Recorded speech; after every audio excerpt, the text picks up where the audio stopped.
Bem-vindos à grande entrevista. Hoje é nosso convidado, o Sr. Eugênio Ngolo, membro do Comitê Permanente da UNITA, o qual eu passo já a cumprimentá-lo. Doutor, boa noite. Seja bem-vindo à grande entrevista. Boa noite, Ana. Boa noite, telespectadores. Se quisermos saber um pouco mais desta figura da história da UNITA e do país, como o definiremos? Eu, inserido na história, eu sou um membro da direção da UNITA desde 1975. Nas conferências do BIE, faço parte do então Bureau Político da UNITA e fui sendo sempre cooptado para a direção da UNITA desde essa altura. Hoje, com a minha idade, vou saindo dos executivos, mas continuo a ser um membro da direção e participo nessa condição, nas grandes decisões da UNITA. Também tenho uma carreira militar, uma carreira político-partidária e uma carreira diplomática na vertente das negociações. E penso que é nessa perspectiva das negociações que eu estou aqui para comemorar convosco o dia 20 de novembro, que foi o da assinatura do Protocolo de Lusaka em 1994. Ok. Quando é que começa a fazer política? Gostaria que, de uma forma breve, contasse-nos um pouco quando que sentiu esta paixão, se posso assim dizer, ou a necessidade de entrar no mundo da política. Nunca foi paixão. Antes, pelo contrário, o sistema colonial obrigava a juventude a pensar política. Nós crescemos a ver a discriminação, a diferença entre o branco e o preto, a diferença entre o indígena e o não indígena.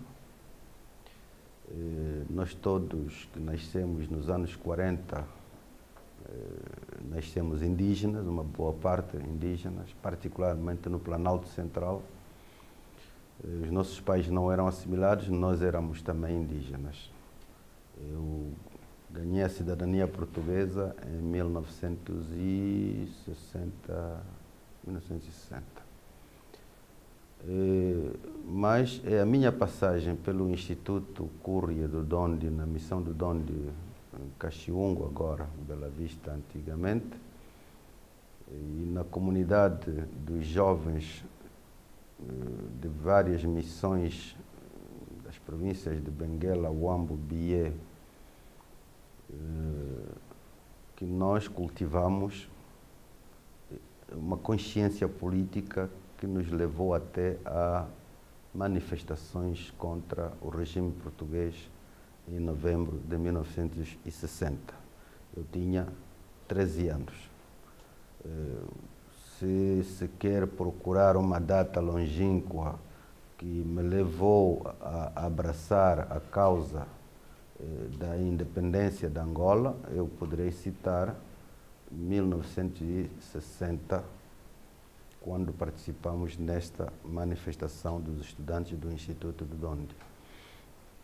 Logo a seguir, em 1961, tivemos a catástrofe das perseguições da PIDE. Eu, com 13 anos, perdi, não direi, meu pai foi preso, sobrevivente entre muitos mortos, nas áreas do Bocó e o Balombo, e meu pai foi talvez dos fundadores da cadeia de São Nicolau, em 1962, 63. Não foi fácil para mim ter que estudar, como primeiro filho, estudar com a ausência do meu pai. Mas fizemos uma luta muito grande para conciliar essa crise familiar e os estudos, e conseguimos ir avançando até chegar à universidade em 1972. Não antes de ser chamado para o serviço militar português. Portanto, esta foi em diagonal a minha vida política, que continuou na própria universidade.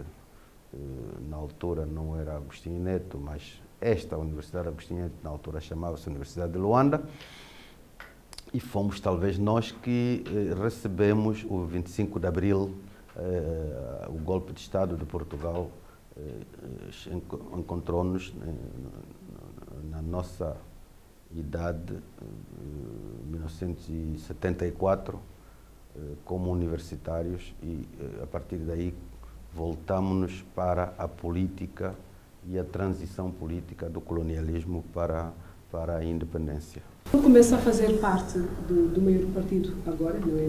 Na oposição.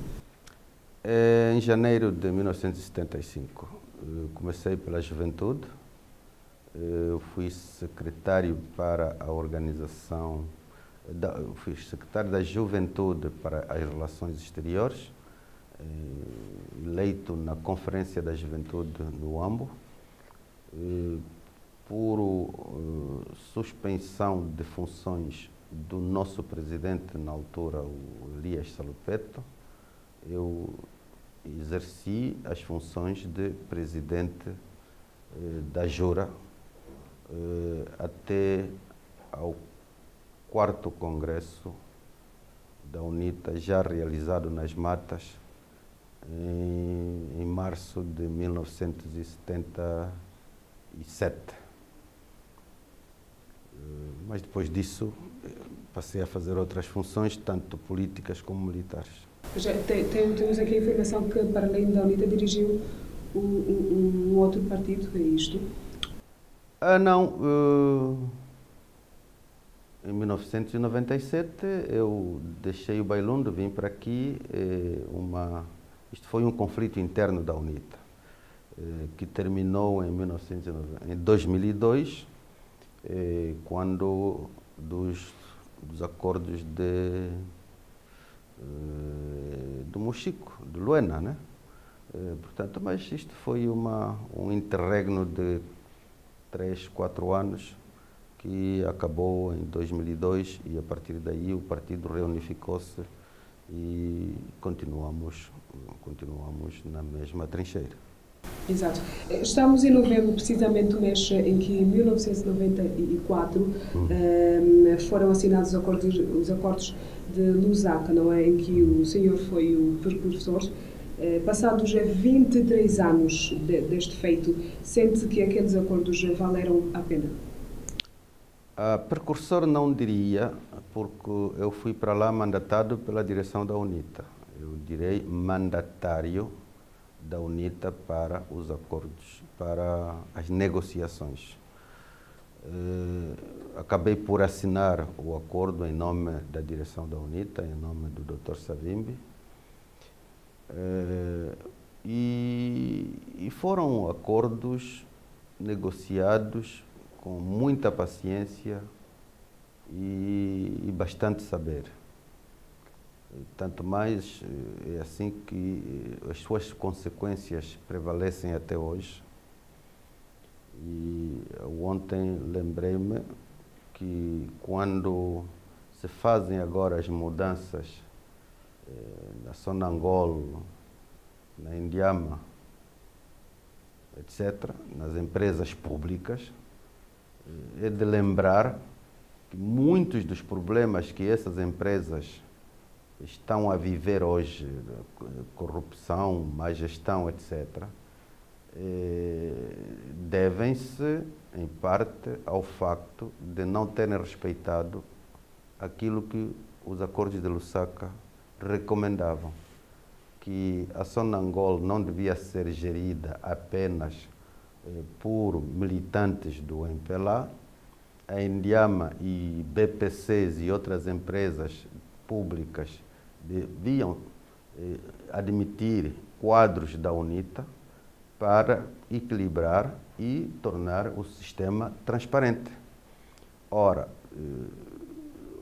a direção do país, o executivo, não aceitou, remeteu-se ao silêncio, continuou a usar os quadros da Sonangol apenas com a cor partidária do MPLA, e o resultado é que dá-me a impressão de que isto ultrapassou as fronteiras do MPLA e passou a ser um feudo familiar. Ora, o país todo ficou completamente prejudicado. Mas o que a UNITA tem feito, sendo que também fez parte deste acordo, o que é que tem feito para mudar este quadro? A luta continua para que os acordos de Lusaka sejam reconhecidos na sua plenitude, porque eles foram reconhecidos apenas em certas partes. É importante que as empresas públicas sejam geridas com transparência.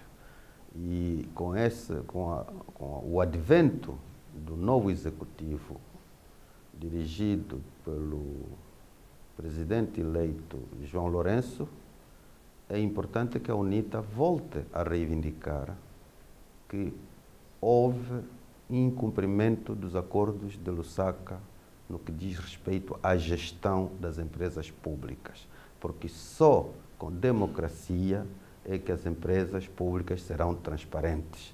Senão, os angolanos de um só partido terão grandes oportunidades para desviar essas empresas para interesses não nacionais, mas interesses muito particulares. Ok, mas foi difícil levar as partes beligerantes a um acordo definitivo de paz?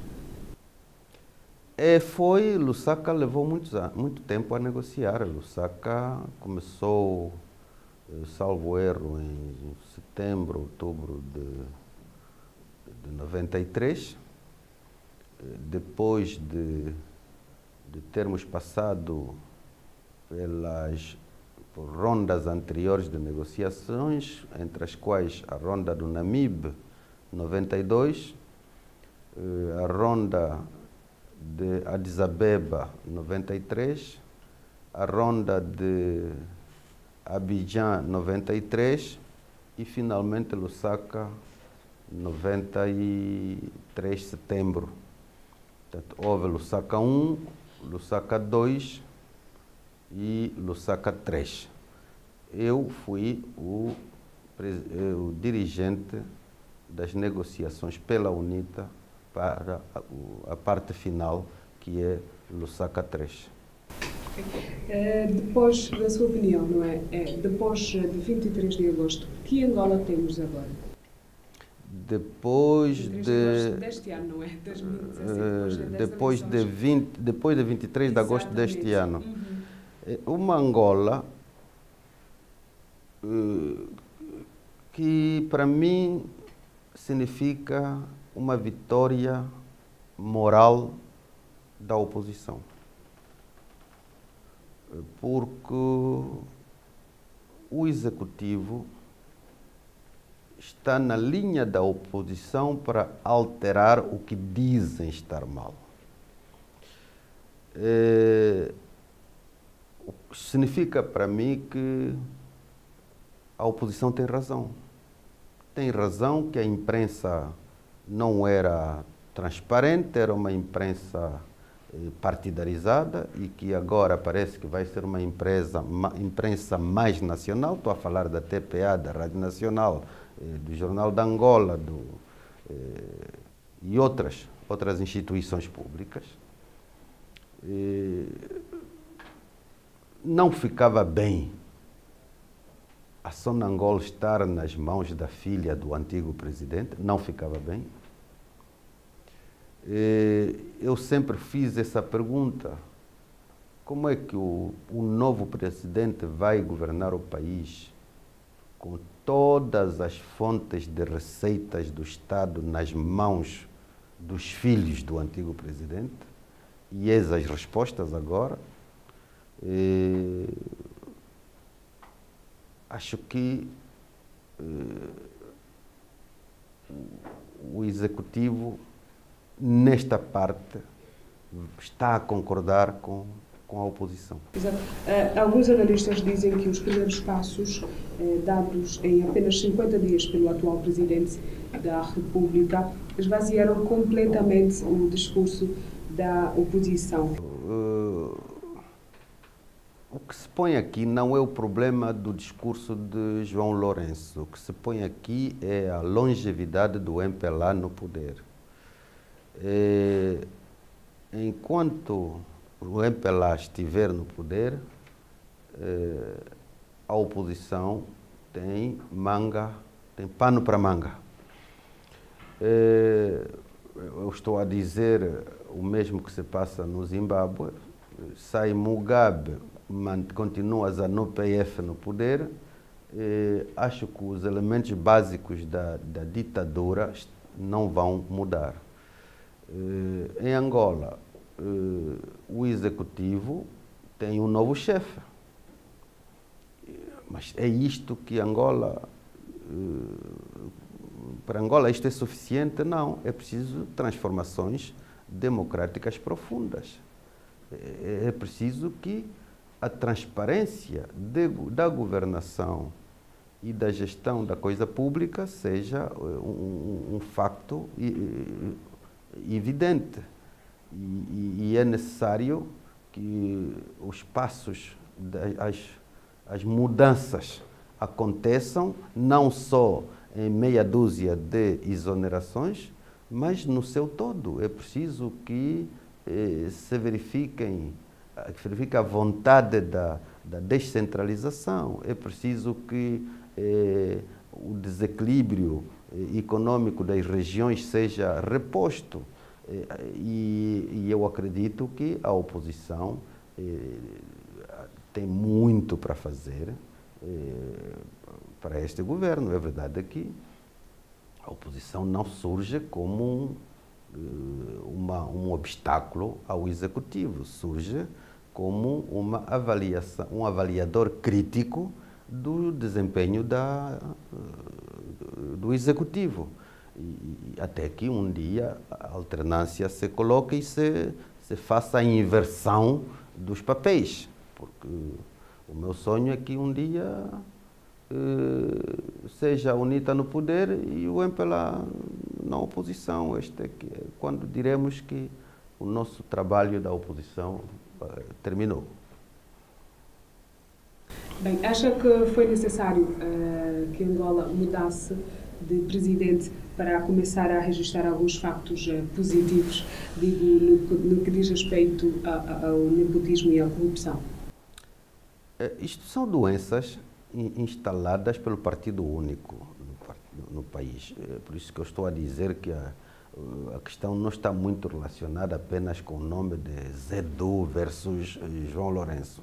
O problema que se põe neste país é que esse país não conheceu ainda a democracia plena.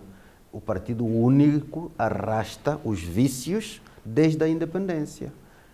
Basta dizer, por exemplo, que a independência não foi um voto do povo, foi uma imposição do MPLA. Aquilo que seria o trabalho do povo foi completamente bloqueado pelo MPLA, que assaltou o poder e fez o golpe de Estado aos acordos de Alvora. Portanto, de lá para aqui, temos estado a gerir os vícios do Partido Único, que ainda não acabaram. Houve acordos, há alguma democracia, vamos às eleições, mas os vícios do Partido Único continuam enraizados dentro deste país, com prejuízos enormes para o desenvolvimento da Angola. Falando agora concretamente do seu partido, o doutor acha que a UNITA saiu-se bem nas últimas eleições? Sim. Eu até costumo fazer as contas, se calhar de forma polêmica. Apesar de o MPLA ter saído com 61%, eu sou daqueles que destaca o facto de que a oposição faltaram 11%, né? Faltam 11% para ganhar essas eleições. Significa menos 11% para o MPLA, seriam mais 11% para o conjunto da oposição.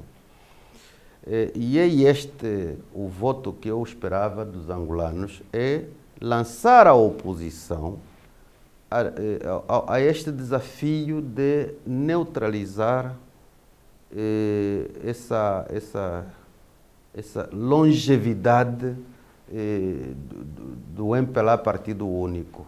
Nós gostaríamos de ter uma Angola com todos os partidos verdadeiramente democráticos. Exatamente. Falando ainda sobre a UNITA, o partido tem necessidade de mudar de presidente nesta fase? Eu acho que não está, essa pergunta se calhar não está muito bem colocada. Essa necessidade foi lançada pelo próprio presidente. O presidente anunciou. Eu acho que dizer que não é contrariar o que o presidente disse. Qual é a outra oferta que não seja essa do próprio presidente? Eu acho que o partido tem que se capacitar a mudanças. Da mesma forma que esperamos por uma Angola que muda, também temos que estar dentro do partido com a capacidade de hoje Samakuva, amanhã outra pessoa. Portanto, nós não estamos agarrados a uma só pessoa que pode fazer tudo. Estamos numa dinâmica da preparação dos próximos desafios. Vai haver autárquicas, temos eleições em 2022. Como é que a UNITA vai chegar até 2022 e até as autárquicas? Portanto, o mais importante não é a substituição ou não substituição, é a direção estar preparada para enfrentar esses desafios. Exato, doutor. Vamos fazer aqui uma pausa nessa conversa. É o momento do nosso primeiro intervalo. Nós já voltamos, não saia daí. Acompanhe a segunda parte já a seguir.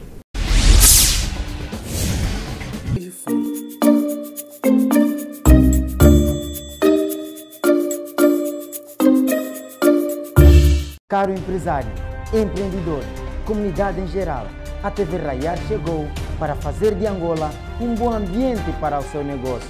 Aproveite os nossos espaços comerciais, publicitando os seus negócios. Para mais informações, ligue 992 33 66 99 929 77 77 71 ou contacte por e-mail comercialraiar@gmail.com. TV Raiar, por uma Angola radiante.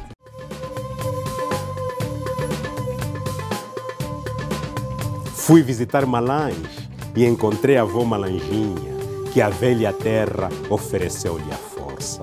A força que ofereceu-me o sorriso com a cor do algodão, a força ao falar dos seus colares lindos de malfim, da sua pele negra do café, dos seus vestuários tradicional, filhos e netos que não foi possível falar a toda Angola por causa da guerra. A força fez a velha nascer, crescer e nunca sair das suas terras, que tem a palanca negra gigante, pedras negras, a passagem do rio Kwanza no verdadeiro Quimbundo.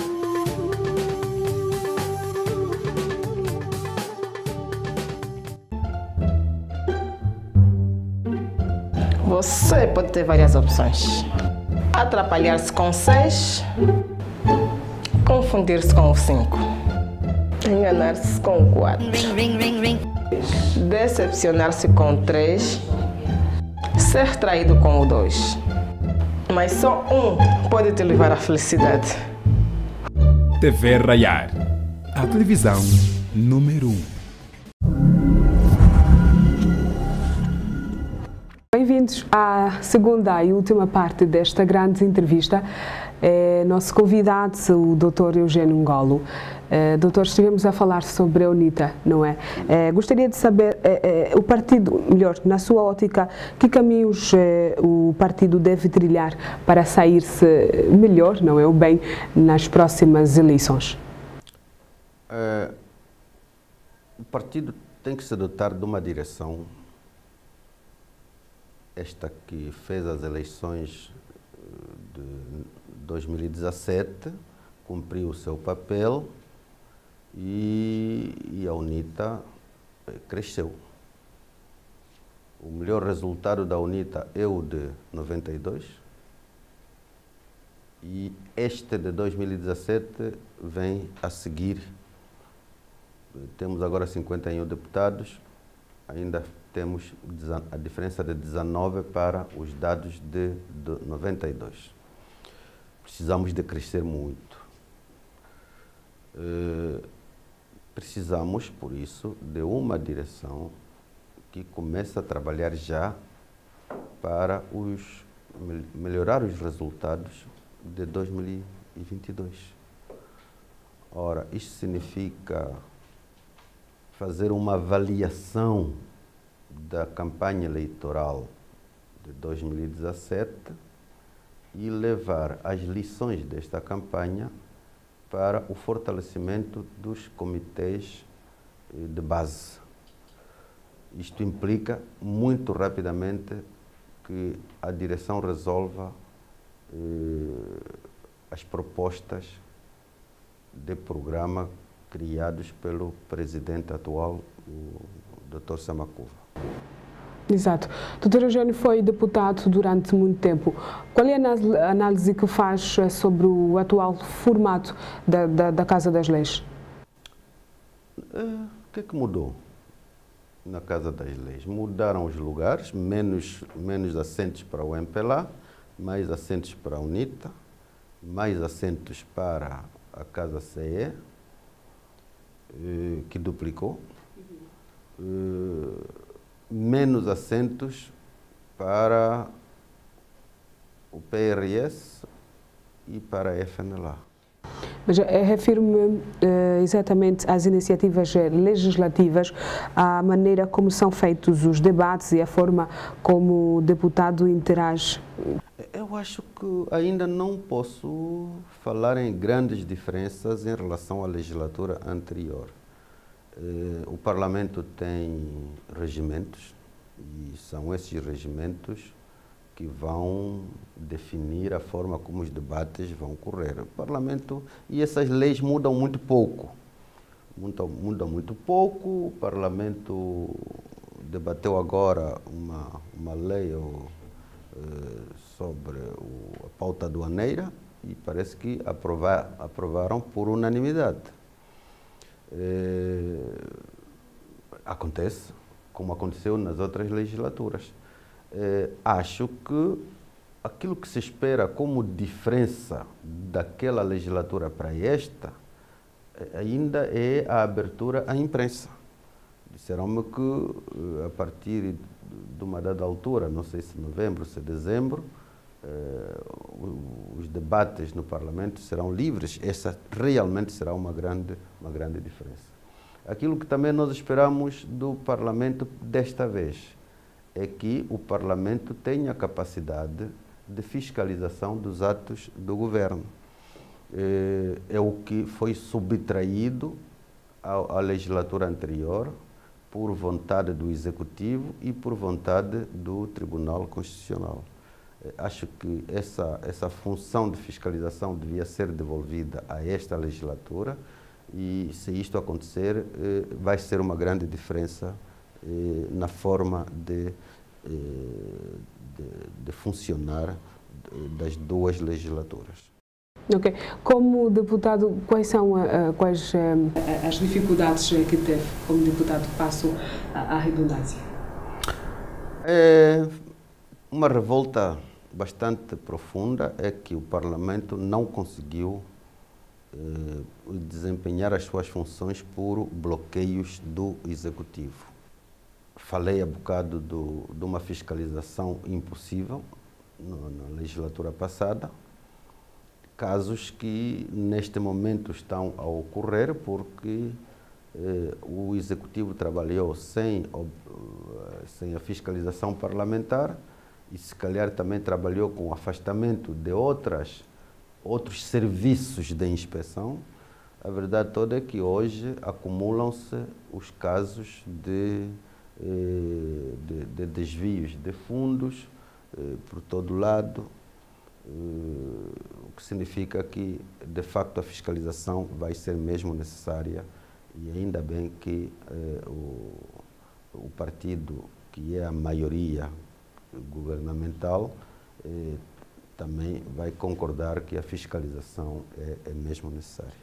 Já para terminar aqui a nossa conversa, vamos aqui fazer uma pequena referência à situação que domina a situação política da nossa sub-região e o continente em geral, é a situação no Zimbábue. Doutor, acha que está praticamente consumado o fim do regime de Robert Mugabe?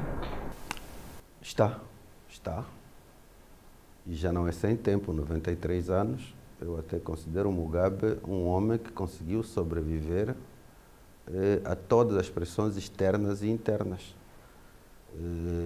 Eu hoje postei um comentário no Facebook onde eu chamo-lhe o grande Mugabe, porque mesmo depois de confrontado com a rebelião militar, ele continua a resistir no palácio com aquela mesma autoridade que lhe é característica. Ultimamente, já aqui convosco, apercebi-me que parece que ele vai renunciar ao cargo. Mas o Zimbábue vai agora pôr fim a um período da história que começou com a graça da libertação e termina com o pesadelo de uma ditadura que destruiu tudo que tinha, o que os zimbabuianos esperavam de uma independência. Lições para Angola, de facto, os governos... Era exatamente onde queria chegar. Sim. Que ligação faz da situação em Zimbábue com o nosso país? Vivemos um período histórico idêntico, 37 anos de longevidade do poder de Mugabe. Aqui em Angola foram 38 anos do presidente José Eduardo dos Santos, do ex-presidente José Eduardo dos Santos. Se calhar Angola aprendeu a não repetir essas longevidades. Já não vai ser assim com João Lourenço, que vai ter um limite de 2 mandatos definidos e concretos. Duvido que venha a haver manobras para prorrogar, a menos que façam a revisão da Constituição, como noutros países têm feito. Acho que Angola terá aprendido todas as lições, incluindo do perigo dos nepotismos e dos partidos únicos. A democracia angolana acho que vai caminhar melhor, até com as lições do Zimbábue. Bem, a grande entrevista está mesmo no fim, mas antes gostaria de agradecer a sua presença aqui na TV Raiar e a grande entrevista. Muito obrigada, Dr. Eugênio Ngolo, pela sua disponibilidade. Muito obrigado, Ana. E eu agradeço à TV Raiar o convite que me foi dirigido e aproveito para estender o meu abraço à TV Raiar e a todos os ouvintes que me estiverem a escutar. Muito obrigado. Ok, assim termina a nossa grande entrevista com o Dr. Eugênio Ngolo. Nós já voltamos em próximas oportunidades. Até lá, boa noite. Fique bem.